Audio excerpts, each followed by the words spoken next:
Bill Jeske's called, he's on the way. If he doesn't show up, we'll mark him absent. Otherwise, presume that he's here. Public appearance, do we have anyone that wants to speak on? Second. Okay, all in favor? Aye. Cool, the minutes done. Item number 4, discussion on draft contract for 2026 and beyond, providing for committee services jointly between the village and town of Waterford. Review of the draft contract, discussion of terms, and consider appropriate motion for action. So as you all recall, this item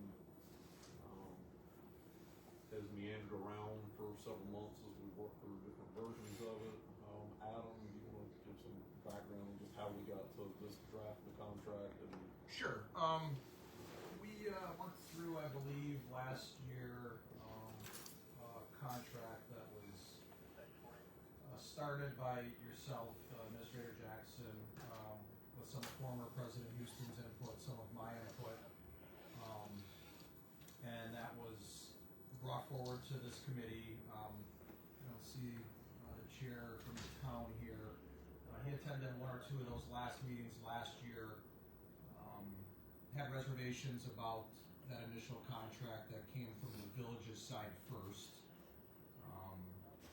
So the chair and I had conversations about the path forward, and I had asked him towards the end of last summer, August timeframe, early September, to let's just flip the idea. Let's have you and your committee and the new chief get their hands around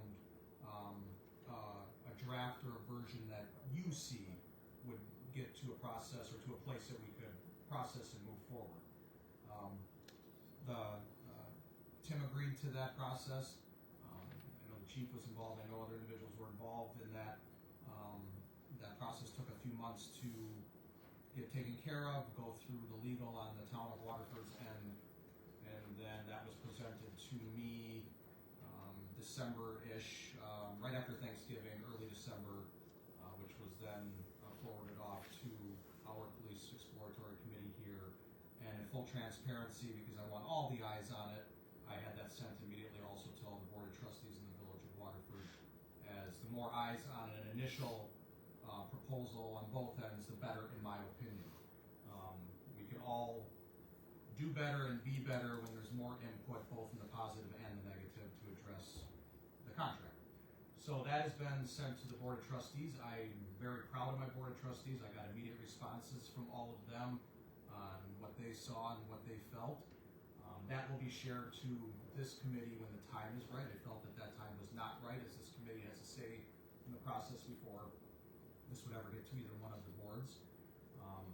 So that is currently where we sit and how we've gotten to today. This is the initial first, I will call it a rough draft contract that was brought forward to us, the village, and the exploratory committee here at the village from the town.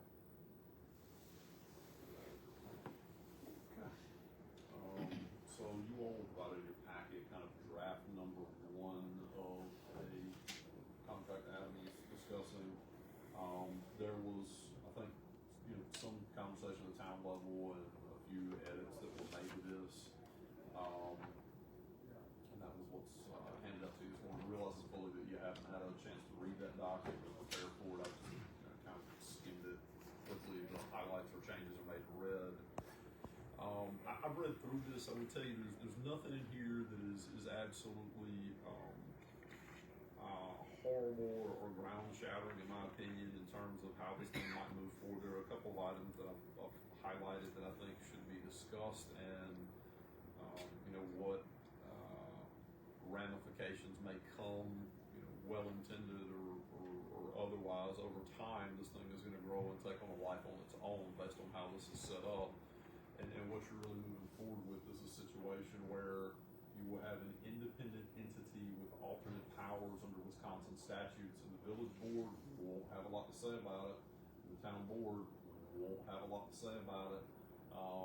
And an independent commission is going to be the entity that has something to say about it, which can be a really good thing. It can also be a really bad thing, depending upon who you get and how reflexive that commission is to the will of both boards. In particular with funding creep. So the first item I would ask you guys to take a look at is on section 3, budget and finance. item number 2, reserve fund. Uh, so initially it looks like, hey, we're gonna have this operating reserve fund.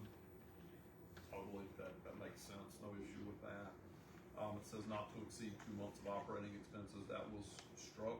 So the question is, how big of a war chest do you want them to retain over time? My advice to you would be, you should put a restriction on it that says something to the effect of, you can hold a reserve fund of X, and anything that's over X should be remitted back to the communities. I just don't think that should have been struck out. The other one, I don't know if you all ever had a chance to watch the movie RoboCop, but RoboCop was a movie that, from an economic standpoint, was about policing for profit. And you can find yourself in a situation. I've managed a community in the past with 1,200 residents that issue $250,000 a year in citations, second poorest community in the state of Virginia, where the police and the commission have a perverse incentive to issue citations because it supports pay raises and supports additional staffing and supports additional equipment. And so, what's the name of the community here in Wisconsin that has a T-shirt that says "Just a Ticket"? Rosendale. Thank you, Rosendale. I've got 3 there just for record. That would be an example of a community that When I went to school, not recently. the citation revenue largely funds the police department and funds the courts. And again, that's a really great local example in Wisconsin. In Virginia, it was Equal Virginia, of why this clause may present some challenges. So my recommendation would be that any citation revenue that's generated be returned back to the respective municipalities to remove that perverse incentive, and then the municipalities can make a decision about funding each and every subsequent year. Money's got to go somewhere, right? You just don't want to have it so that somebody gets the bright idea that no, let's go issue lots of tickets to everybody because we need whatever. 4-point cost sharing. Today this kind of favors the town over time. I'm sorry, today it favors the village. Over time it may favor the town. There's no metric for assessed value here. So the town has much more assessed value that the police department is charged with protecting as opposed to the village.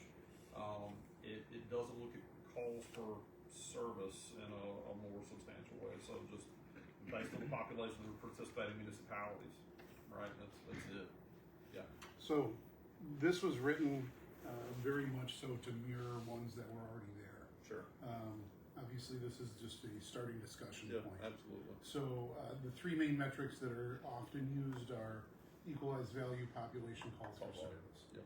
So that's kind of what I wanted to initially get in here, just the metrics that were used in the contract that was very The much template. used to build this. Yep. But those were the discussions, and any 3 of those metrics or a combination of the 3. Locally, I know that in Sturtevant and Mount Pleasant combined their fire departments into South Shore. They use those 3 metrics, each in a third, and it's over a certain period of time. So Right. those are all things we could do Yep. or could be done. Yeah, I think something like that makes sense just because you've got really a diverse community group in here. The last one is I have a question out to our insurer. We're waiting for a response back to them, and that's on section F, fiscal agent. So it reads like the commission gets to select the fiscal agent. Or Waterford Police Commission's acting as fiscal agent. So I don't know that the village has the legal ability to delegate that duty based on the contract. So I'll get an answer back to you guys on that one, as to whether or not that even can be. What I think is going to come back is the village is going to have to be fiscal agent, and the officers are going to have to be on village insurance. There's something called a non-adverse selection clause in the insurance contract that the village has under its union agreements. And if the union comes back and says, yeah, you're reading this correctly, you can't just decide to not have those officers on your books, then they're going to have them on our books. Or the village needs to find like $300,000 to move its employees to some other insurer. Those would be the options under discussion. Okay, that's what I have.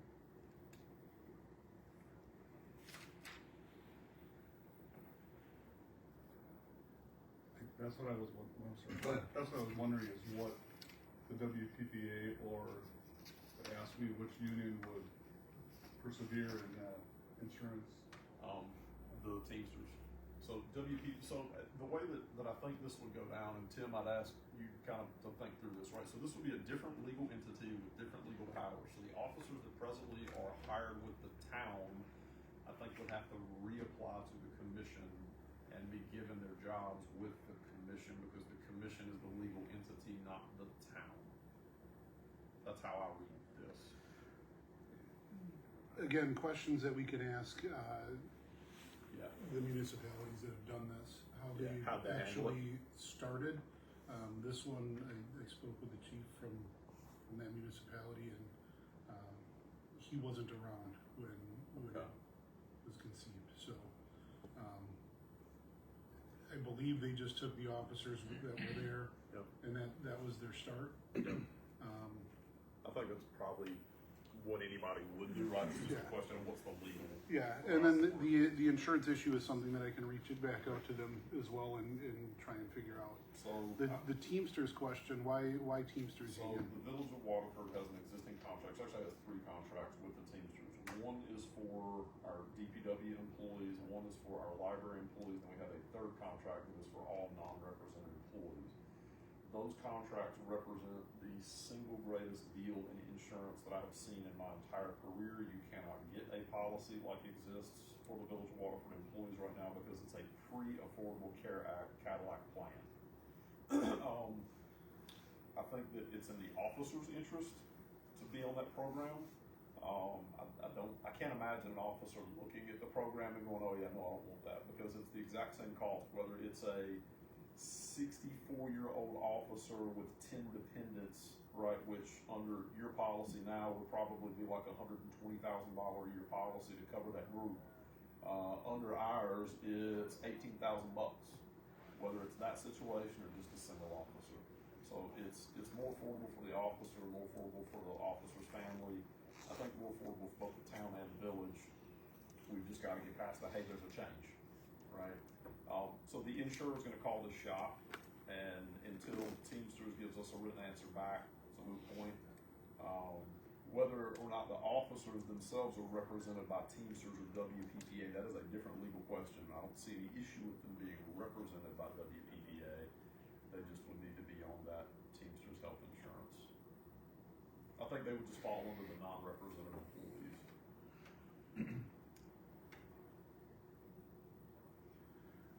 The question I have with that is why would they have to be under that insurance? So that If you're- contract, yeah. The contract, right? But currently you contract with the town for Yep. police services, Yep. and the town is under their own insurance. So the town is a separate legal entity, separate governing body. This contract reads like our library board. So the library board is technically a separate legal entity, but it is a wholly or partially owned creature of the village. So I think this gets treated exactly like the library from a legal standpoint, in that they just are gonna need to be employees of. So it's, again, there's a clause in that contract that's called a non-adverse selection clause. Every 2 years we go through an audit, and they look at who's handling your sanitation services, who's handling your police services. We need staffing data for your police services, and we consistently say they're independent contractors, and they go, we don't care, we, through our contract, have a right to get your contracts and read through those documents as well. So what they're looking for is to find any moment over that 2-year window that the village board made a decision where an employee should have been an employee of the village, but instead changed it to some other status. The contractual relationship with the town predates the union contract with the village, right? So, hey, we get to keep that the same. Does that make sense? All right. Right, but when we make this change, that's something different, and Teamsters is gonna pick up on it and go, ooh, I think they're gonna come back and tell us that if you don't put these employees on Teamsters insurance, our adverse selection clause triggers, which means that based on this contract, I think the town would be paying an extra $9,000 or so a year for a health insurance policy that the employees aren't going to use because you want to keep the health insurance that you have. Does that make sense? Like, we get a bill for every employee that should have been on health insurance. The last time it went down, it was via the fire department. It was a $42,000 bill.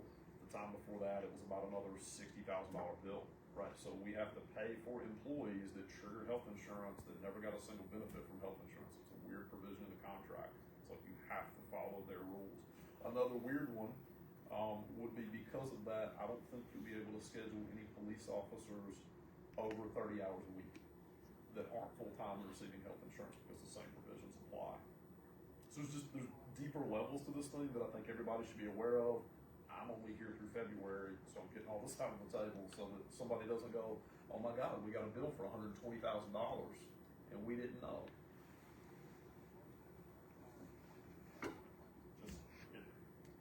It's there.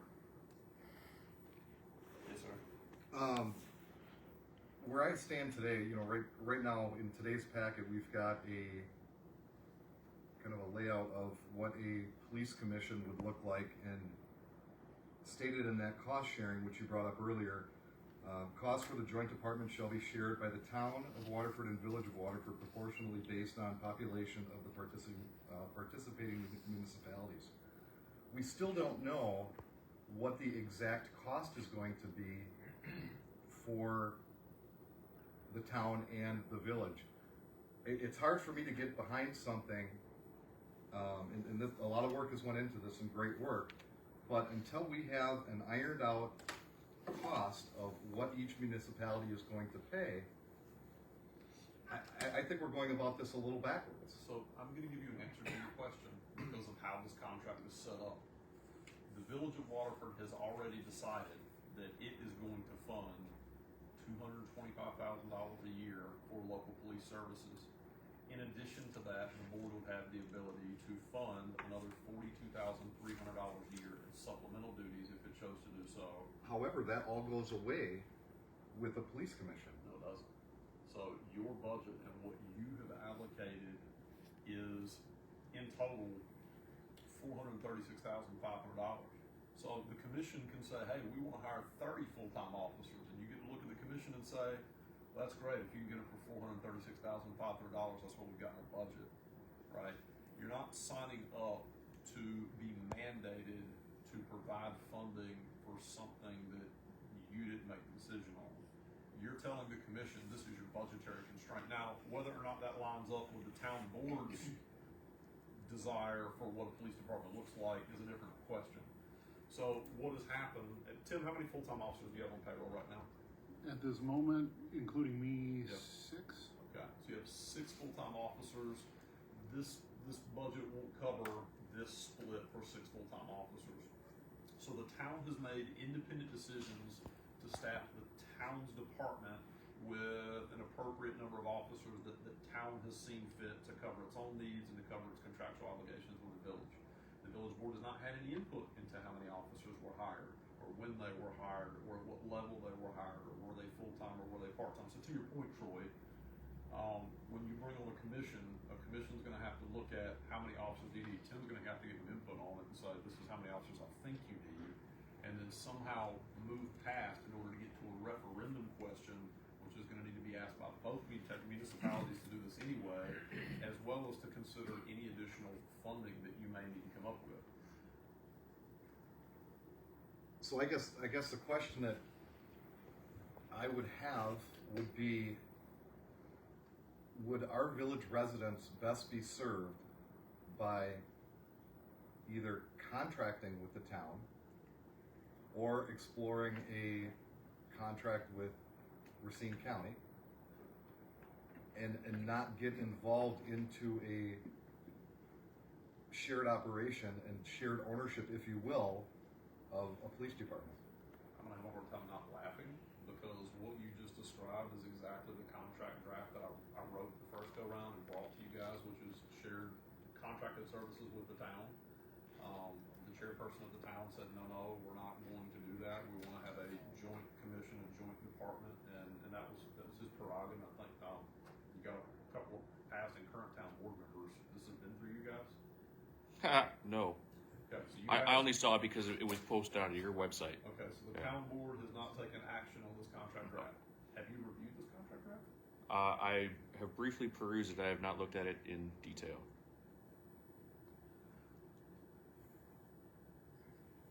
Eddie Olander's not here. Doug, are you on that committee?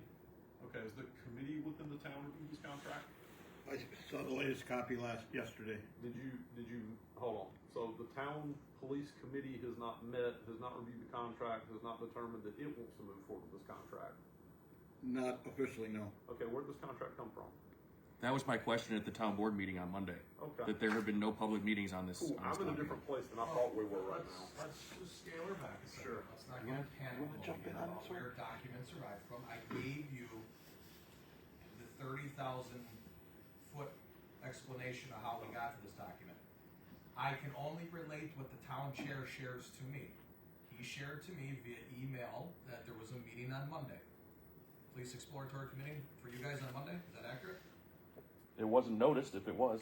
Okay. Let me pull up the email. Let's do that. So I can only relay the information, is what I can do.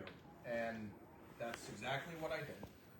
And that is exactly why I shared on our end that not only did this board, this committee, get that document as quickly as I received it, so did the trustees, because it is important that everybody in local governance has their eyes on everything that they need to make the correct decision.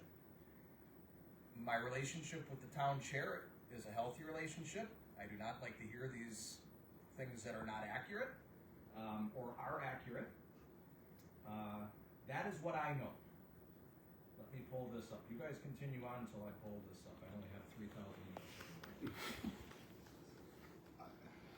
So to that point, before we all panic, I think we should just discuss this at this level. There's plenty to discuss here. It takes a lot of work to get everybody here to do this, so let's not get into this panic mode and just wrap it up. Let's discuss as a committee up there. Troy, you started out in a good spot. You expressed your feelings, very valid feelings. Let's move down the line and see if anybody feels the same. If there's other ideas. How you feel about Troy's comments. You're on this committee because you all have very valuable knowledge on different things regarding this. So let it fly. What's your gut reaction, Pastor Conrad? Look, Troy's comments. Well, I know we had discussed that probably in January of last year when we first called this ad hoc committee together. And so, you know, we were looking at all the options available to us. And then we sent out the survey to the village, and it seemed like within the village at least, many of them looked toward local policing. And my overall perception of it, when I volunteered for it in the first place, before the decision was made to suspend the operations by the town, was that the village and the town would look together at exactly what we're trying to do here, is form a joint police department that would cover both of our municipalities as one community. Again, I understand there are lines, and I took the map home on Monday to try to figure out how the lines work. Right? And so for me, you know, the committee, I know that the town has a committee, and I know that the chief has worked with this from the Sauk City, is it? Yeah, Sauk Prairie. Yeah. So obviously, especially as a trustee of this municipality, the finances have to be a part of what you look at, right? So I think feasibility-wise, the police committee, I think it's wonderful that you included the trustees because they're a part of this, and it would be good for the trustees on your board to also get a look. I think it's the committees first, though. Absolutely. Before not that the trustees shouldn't be included at this time. And just for, Yeah. Pastor, just for point of clarification, that's why I stated, I did send it to trustees. Yep. I have feedback. That feedback has not been shared yet because this process should play out. Then that feedback will be given to this committee Yeah. when it is needed. And I think that's wise. It's wise to seek counsel. I personally think. So, I agree. So I'm comfortable as long as the town's police committee has had an opportunity to look at this as well as we continue to look at this. Yeah. Okay. If you would grant me some grace and a little bit of I read the email slightly wrong from the town chair. This was sent to me on Monday at 12:58 p.m. Adam, the town police committee met with our attorney and recommended some changes and wanted to send you the most up-to-date version of the joint police department contract for your review and distribution. So I understood that as there was a meeting. I apologize that there was not a published meeting or a meeting held. But somewhere in there, Doug, that committee met with an attorney is what I'm being told. Some of the committee did, not the whole committee. So to Zeke's point, this is where it gets a little bit of, we have the stepmom, stepdad, the children problem here, where I'm not gonna be, unfortunately, parenting the chair and over there. These are just the facts that are presented to me. And I always want to believe and give the benefit of the doubt that I'm being told the accurate story. Everybody in this room is well aware, especially in Waterford governance and politics, we always don't get the full story. So I am just relaying what that said. I assumed is the wrong term to use, that a meeting was held Monday and that was reviewed. It was apparently done with the lawyer. Can I speak? We did, I'm on the police committee. We did have a meeting with the attorney because what we did is we borrowed that contract from Sauk City. Some of the stuff didn't work well for us. Sure. So we met and made some revisions to it under the advice of an attorney. And then we presented that, it's being presented to you, and it still has to be presented to the town. Okay, so we just made it fit the town and the village is all we did. It obviously still needs to go before both boards before it can be approved. Yeah, so that all makes, I don't believe there's any ill intent here at all. I also agree with that. I think that should be noted. I would like to make you all very aware that the town has had 0 public meetings on this. So when they meet with their attorney, it should be a published meeting, and then go into closed session to discuss with the attorney. So this is a product of an open meetings violation. I don't think they have the ability under Wisconsin law to go into a closed session with the attorney to do this, right? I think this is fully a matter of public record, and that is exactly how the Village of Waterford has conducted itself. 19.85 does not provide an exception for negotiating with another municipality for a joint services contract, right? I mean, I just wanted to make you all very aware that there have been no public meetings in the town. So deal with that as you will. okay. So let's move on to Bill. Well, maybe we have to take a couple steps back, but that doesn't mean we can't move forward to what this is anyway. Right. I have a question regarding the referendums that the township made in the last few years for officers. I think there's at least 2 or 3 officers that were added on for funded by referendum. Yep. What happens to those referendum funded officers if we're joined? I reached out to the Wisconsin Municipal League with that question at the request of Don Houston back when he was president, and the answer I got from the Municipal League was to the effect of it would be up to the residents of the town of Waterford to sue the town board in order to reduce the tax rates if the town board were not complying with the terms of the referendum. So there has to be an action initiated by some taxpayer to say, hey, you know, these funds have not been used or are not used, whatever that is. In other words, it's a town issue. But if we go into a joint department, is the village then responsible for some of these I think referendum positions? the likely answer for that is that with this, both communities would have to go back to referendum on everything. So this would adopt alternate powers. I think within the town, the same referendum would be needed. And then any funding questions could also be incorporated as a part of that or made a separate referendum question. I think this committee and the village board should have to talk about, you know, where that goes. In other words, is $436,500 with the budget that you have what you are going to put forward?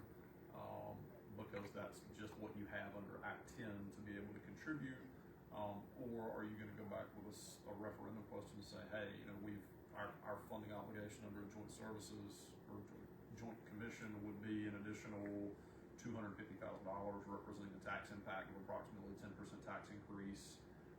You know, voters, are you in favor of that? Yes or no? And then back to Troy's point, like if that's the case and you were happy with the service you were getting, why are we not having a conversation about putting a 10% tax increase on our residents services that I'm scratching my head about. And Troy, correct me if I'm wrong, it's kind of where you were going with that? Okay. All right, Pat. I'm a big proponent of shared services. 7 years in the board has been very frustrating from our end. Our fire service, we should be talking about that. We should be talking about our court.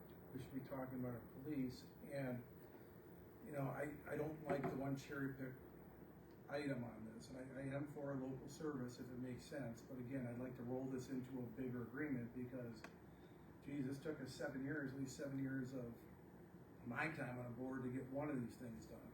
And we spent all this time on a boundary agreement. And my view on a boundary agreement as a village resident is we don't need one. We had all the power, right? And we did this boundary agreement and all these people volunteered time and effort. We can't even get that up to a vote for the town. The town won't even put that up for a vote. So I love shared services.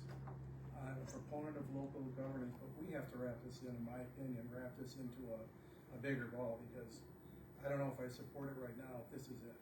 So that's kind of where I'm at. Pat, are you aware of the legislation going in front of the General Assembly concerning what's sort of a revived version of the urban towns proposal? No. Okay, so approximately 2 years ago, there was a proposal that I believe, and I'm underlining the word believe, Terry Nicolai was involved with at the General Assembly where there was a lobbying effort by the Wisconsin Towns Association to have legislation crafted that defined a new type of municipal entity called an urban town. It went in front of committee. The Wisconsin Municipal League really rallied, I think, every municipality in the state to go against that. And it was shot down out of committee. Things that legislation included at the time would have been that. I'm aware that Bob has something to do with it. Yep. Yeah. So the town of Waterford would have been able to connect to the village of Waterford's utilities without payment of any impact fees, any flowage calculation, all the stuff you do with the wastewater plant, right? They would have just ran all that waste to the village's pipes. And so, we all sort of testified to that effect. You go, in what world does this make sense? And it died in committee. It's now back in front of the General Assembly with some of the bigger problems that weren't thought through in the legislation stripped out. Among them, removing essentially extraterritorial jurisdiction. So when you talk about having the power, the Wisconsin Municipal League is once again rallying a lobbying effort to get there. And I can't help but think that part of the reason the boundary agreement conversation may have stalled is that there's legislation pending in front of the General Assembly that would make a boundary agreement need by the town moot. So, it makes sense to me that thing has stalled and negotiations have stopped because if you're the town and you can get a legislative solution, why would you not? That's still a long shot. And my point is, I alone would like to sit with the way things are right now. I see no value in this boundary agreement for the village, and the explanations were out there. But again, joint services, a good neighbor. I said, hey, let's go ahead and do this. I was willing even to vote for it, even though I thought, well, it's good for the greater area. But I think we need more greater area thought in this area because it's getting kind of frustrating when the greater area, it seems to be limited here. And I'm not saying individual board members over there, but it sure seems that step forward seems to be, we're agreeable to it. Let's just say it. The village is agreeable to move it together and joint services. It does not seem at this time the town is. So that's where I'm at. I'm willing to move ahead, but we need to have a step forward from the town. We need to have some good neighbors. We talk about good neighbors. I'm waiting for that good neighbor to step up. So that's where I'm at. Well, personally, I don't think it makes any sense for us to have any continued meetings on our own. I think putting both committees in a room together and have discussion makes the most sense, so we all know where everybody's head's at. Right now we're having a meeting talking about different things that we have no idea what the mindset of your committee is, and we're kind of spinning our wheels. So, at this point, I would recommend that both boards set a date to get together to have discussion and just figure out where everybody's at. And then we can try to move forward. Sounds a lot like a motion. I will make that motion. I'll second it. Okay, all in favor? Aye. Any other discussion? Motion passes. Any other item to I have a discuss? question on the motion that just passed. Sure. Okay, clarification, that's committee's meeting or you said board? Committees. Okay, just. At a committee level. Okay, just wanna Yes. verify that these two groups first before we bring in. Friendly amendment then to your motion? Yes. Okay, just, I thought you meant that, I just wanted to make sure nobody picked that word out and was like, okay, the boards are getting together before these committees do their We're work. getting the boards back together. We'll get the board back. All right. Do we have anything else to discuss today? Be safe out there.